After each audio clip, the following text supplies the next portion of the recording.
தாலா சோதிக்க நினைச்சிட்டான்னு சொன்னா இரண்டில் ஒன்று நடக்கும். ஒன்று கூட்டி விட்டுருவான். கிடைக்கக்கூடிய வருமானங்கள், கிடைக்கக்கூடிய சூழ்நிலைகளை எல்லாம் அதிகரிக்க செஞ்சிருவான். அதிகரிக்க செஞ்சால் அவருடைய நிலை, அவர் உண்மையில ஈமான்ல எப்படி இருந்தார், என்ன மாதிரியான மனோநிலையில் இருந்தார், இவைகள்லாம் அவருக்கு என்ன செஞ்சிடும், அவருக்கே அல்லாஹு தாலா புரிய வைப்பான். குறைச்சிட்டான்னு வைங்களேன், அந்த படியிலிருந்து அல்லாஹு தாலா குறைத்தாலும் அவருடைய அந்த அதாவது உண்மையான இஹ்லாஸ் என்ன செஞ்சிடும், புரியும். இந்த மாதிரியான நிலையில் ஒரு சாதாரண வாழ்க்கை, வறுமையான வாழ்வு, வசதியான வாழ்வு, இது வசதி பொருளாதாரத்தில் மட்டுமல்ல, ஆரோக்கியத்தில் கூட எடுக்கலாம். நம்ம சாதாரணமான வாழ்க்கை, நோயுடைய வாழ்க்கை, அதிக ஆரோக்கியம், அதிக தெம்போட வாழ்கிற வாழ்க்கை, இப்படி எல்லா விஷயத்திலும் சாதாரணமாக இருக்கக்கூடிய நிலை, பதவியுடைய நிலை, பதவி இல்லாமல் மக்கள்கிட்ட மரியாதை இல்லாமல் வாழக்கூடிய நிலை, இப்படி எல்லா நிலையிலும் மனிதனுடைய அதாவது மனோநிலையை இறைவன் என்ன செய்கிறான், சோதிக்கிறான். அது இயல்பு, நம்ம புரிஞ்சு வச்சுக்கிறோம். ஃபாமல் இன்சானு இதா மப்தலாஹு ரப்புஹு ஃபஅக்ரமஹு வ நஅமஹு ஃபயகூலு ரப்பி அக்ரமன். மனிதனுக்கு கொடுத்து சங்கைப்படுத்தி அவனுக்கு அருள் செய்தால் அவன் என்ன நினைக்கிறான்டா, என்னை அல்லாஹ் தஆலா சங்கைப்படுத்திட்டான்னு நினைக்கிறான். அதே நேரத்தில் வம்மா இதா மப்தலாஹு ஃபகதர அலைஹி ரிஸ்கஹு ஃபயகூலு ரப்பி அஹானன். ரிஸ்கை அல்லாஹ் தஆலா நெருக்கடிக்குள்ளாக்கிட்டா இறைவன் என்னை கேவலப்படுத்திட்டேன்னு நினைக்கிறான். அப்படி இல்லை, அல்லாஹ் தஆலா சொல்றான், அப்படி இல்லை. இரண்டுமே என்ன, சோதனை தான் என்பது அல்லாஹ் தஆலா விளங்கப்படுத்துறான். இப்போ மனிதனுடைய நிலையில இது எல்லோருக்குள்ள மனோநிலை. நான் சொல்லக்கூடிய உதாரணங்கள் எனக்கும் பொருந்தும், உங்களுக்கும் பொருந்தும், எல்லாருக்கும் பொருந்தும். மனிதனுக்கான இந்த நிலைகள் என்ன செய்யுது, ஒவ்வொருவர்கிட்டையும் இருக்குது. ஒவ்வொரு நிலைக்கு ஏற்ப மனிதன் என்ன செய்வான், மாறிக்கொண்டே இருப்பான். உதாரணம், இதனால தான் சொல்லுவார்கள், அதிக சந்தோஷத்திலே முடிவெடுக்க கூடாது, அதிக கஷ்டத்திலே முடிவெடுக்க கூடாது. ஆக சந்தோஷத்தில் ஒருத்த முடிவெடுத்தான்னு வைங்களேன், அவன் நல்ல தர்ம உணர்வு உள்ளவனாயிருந்தா 1 கோடியில 75 லட்சத்தை கொடுத்துருவான். கொடுத்துட்டு அடுத்த நாள் அவன் படுற வேதனை இது, நேற்று இருந்த ஆர்வத்தில் கொடுத்துட்டேன் என்னது, இன்றைக்கு அவன் என்ன செய்வான், வேதனை பட்டுக்கிட்டு இருப்பான். இதை விட ஒரு 10 லட்சம் கொடுத்துறது நல்லது, அப்படியா இல்லையா? அதிக கஷ்டத்தில் இருப்பானே, அந்த டைம்ல சில பேச்சுக்கள், சில முடிவுகள் எடுப்பான். அந்த முடிவுகள் ஒரு நாளும் அவனுக்கு செயல்படுத்த முடியாது. கொஞ்சம் வசதியை கொடுத்தாலும் அந்த முடிவு என்ன செஞ்சிடும், மாறிடும்.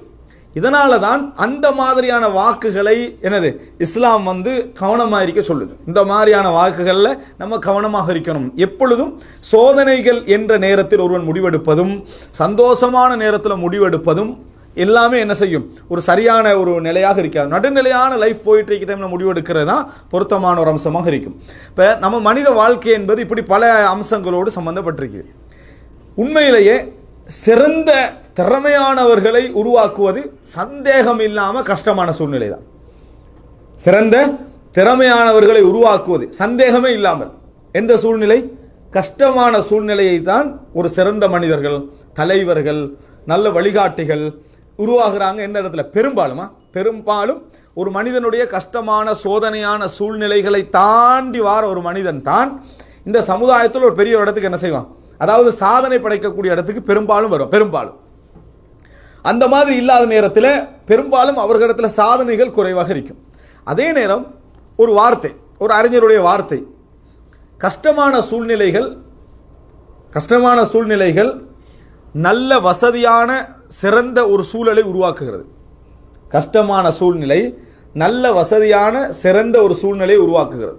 அப்படின்னா என்ன, கஷ்டமான ஒரு நிலையில் இருக்கக்கூடிய சூழ்நிலையில் வாழ்கிற நேரத்தில் அந்த கஷ்டம் என்ன செய்யும்டா, அந்த கஷ்டத்தில் வாழ்கிறவன் என்ன செய்வான்டா, சிறந்த ஒரு நடுநிலையான ஒரு வாழ்க்கை என்ன செஞ்சிருவான், வசதியான ஒரு வாழ்க்கையை உருவாக்குவான். அதுக்கு பிறகு வர வசதியான சூழ்நிலை ஆடம்பரமான சோம்பேறிகளை என்ன செய்கிறது, உருவாக்கும். அந்த ஆடம்பரமான சோம்பேறித்தனமான நிலை கஷ்டமான சூழ்நிலை என்ன செய்யும், உருவாக்கும். இதுதான் வரலாறு. இதுதான் வரலாறுடைய சுழற்சின்னு அவர் என்ன செய்கிறார், சொல்றார். உண்மையில நம்ம பார்க்குறோம், பெரும்பாலும் இங்குள்ள மக்கள்ல அதிகமானவர்கள் ஏதோ சிரமப்பட்டு கஷ்டப்பட்டு கரகாணன் சொல்லி தான் கடலை தாண்டி வந்திருப்போம். கரகாணன்றது தான் கடலுக்குள்ள வாரது. கரகாணன் கடலை தாண்டி என்ன செய்திருப்போம், வந்திருப்போம். உழைச்சி கஷ்டப்பட்டு நாம் பட்ட கஷ்டம், எல்லாருடைய பழமொழி என்ன, நான் பட்ட கஷ்டம் என்ற பிள்ளைகள் யாரும் படக்கூடாது. அவனுக்கு கஷ்டத்தையே காட்டாம உருவாக்கினா நீங்க என்னதான் சொல்லிட்டு உங்களோட வாப்ப என்ன கஷ்டப்பட்டார் தெரியுமா, நான் அதெல்லாம் சொல்லி எல்லாம் சரி வராது, அதெல்லாம் சொல்லி சரி வராது. நீங்க கண்டது அவன் என்ன செய்யல, காணக்கூடாதுன்னு நீங்க நினைச்சிட்டீங்க. அவன் கேட்டா வாங்கி கொடுக்கறது, அவன் சொன்னா வாங்கி கொடுக்கறது, அவன் என்ன இப்படியே நம்ம பழக்கிட்டதுனால அவன் வசதியானவனா உருவாகிறான். வசதியான சூழ்நிலையில் உருவாகிறவன் அவன் என்ன செய்வான்டா, சோம்பேறித்தனமான ஒரு சமுதாயத்தை அவன் அப்படி இருக்க மாட்டான். அடுத்த ஜென்ரேஷன் அவன் உருவாக்குற ஜென்ரேஷன் எப்படி இருக்கும் தெரியுமா? இந்த மாதிரி ஒரு ஜென்ரேஷனாக இருக்கும். அதுக்கு பிறகு அவன் என்ன செய்வான், எந்த விஷயத்துலையும் கவனமிட்டு ஒரு பொடுபோக்காக இருக்கிற நேரத்தில் அடுத்தது என்ன செய்யும், லூஸ் ஆகினா கஷ்டமான ஒரு சூழ்நிலை என்ன செய்யும், உருவாகும். இது வரலாற்றிலையும் பார்க்கிறோம், பல நூற்றாண்டுகளுடைய மாற்றங்கள்லையும் இது என்ன செய்கிறோம் பார்க்கிறோம். எல்லா விஷயங்களும் இதை தான் நம்ம என்ன செய்கிறோம் பார்க்கிறோம். இப்போ இந்த அதாவது இயல்பை சொல்றதாக இருந்தால் இது ஒரு என்னது ஒரு ஒரு ஒரு மனப்பாங்கு, இந்த உலகத்தில் இருக்கக்கூடிய ஒரு இயல்பான ஒரு சூழ்நிலை தான் இது. இந்த சூழ்நிலையை இஸ்லாம் என்ன செய்கிறது என்று சொன்னால் அழகான முறையில் பல வழிகாட்டல்களை இஸ்லாம் எங்களுக்கு என்ன செய்திருக்கிறது, இதில் தந்திருக்கிறது. இது இயல்பாக மனித வாழ்க்கையில் நடக்கக்கூடிய விஷயங்கள் என்பதனால இஸ்லாம் பல விஷயங்களை இதில் தந்திருக்கிறது. அதில் பிரதானமாக இஸ்லாம் எங்களுக்கு சொல்லக்கூடிய ஒரு முக்கியமான ஒரு செய்தி தான், நாம் என்ன விஷயங்கள் பேசுகிற நேரத்திலையும் சம்பந்தப்படுற ஒரு செய்தி தான் கபா கதிர் சம்பந்தமான சரியான நம்பிக்கை. எங்களுக்கு பிரதானமாக இஸ்லாம் சொல்லக்கூடிய நம்பிக்கை என்னன்னு சொன்னால் கபா கதிர், இது சம்பந்தமாக எங்களோட உள்ளங்களில் இருக்க வேண்டிய ஆழமான நம்பிக்கை. நம்ம எல்லாரும் கபா கதிரை நம்பி இருக்கிறோம் தான். ஆனால் கபா கதிரை நம்ம நம்பினதுக்கும் சஹாபாக்கள் நம்பினதுக்கும் நபிமார்கள் நம்பினதுக்கும் இடையில பெரிய டிஃபரெண்ட் இருக்குது. கலா கதிர் பற்றிய நம்பிக்கை பிரதானமாக இஸ்லாம் எங்களுக்கு என்ன செய்கிறது, வலியுறுத்துகிறது. கலா கதிரை இஸ்லாம் எதற்காக வலியுறுத்துறது என்று சொன்னால், நடக்க போற விஷயங்களுக்கு அதிகமாக இஸ்லாம் கலா கதிரை என்ன செய்யல, பேசல. கலா கதிர் இருக்குது, நடக்க போற விஷயங்களும் கலா கதிரில் என்ன செஞ்சாச்சு, எழுதப்பட்டாச்சு, அதில் உள்ளதான் என்ன செய்யும், நடக்கும். ஆனால் இஸ்லாம் கலா கதிரை பற்றி பேச சொல்ற இடம் எது, நடந்த விஷயங்களுக்கு.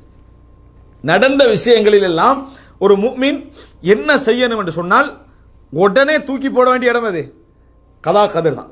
ஏதாவது ஒன்று நடந்து விட்டால் கலா கதிரில் தூக்கி போட்டு நான் என்னதான் திட்டமிட்டிருந்தாலும், என்னதான் பிளான் பண்ணி இருந்தாலும், என்னதான் ஆய்வு செய்திருந்தாலும் இதை மாற்றி இருக்க முடியாது, இதை சேஞ்ச் பண்ணி இருக்க முடியாது, இது மாறி இருக்காது, இது கலா கதிரில் எழுதப்பட்ட ஒரு விஷயம் அப்படி என்று சொல்லி அல்லாஹு தாலா சொல்ல வைக்கிற இந்த அடிப்படையை நம்ம குர்ஆன்லே ஹதீஸ்லே பல இடங்கள் என்ன செய்கிறோம் பார்க்கிறோம்.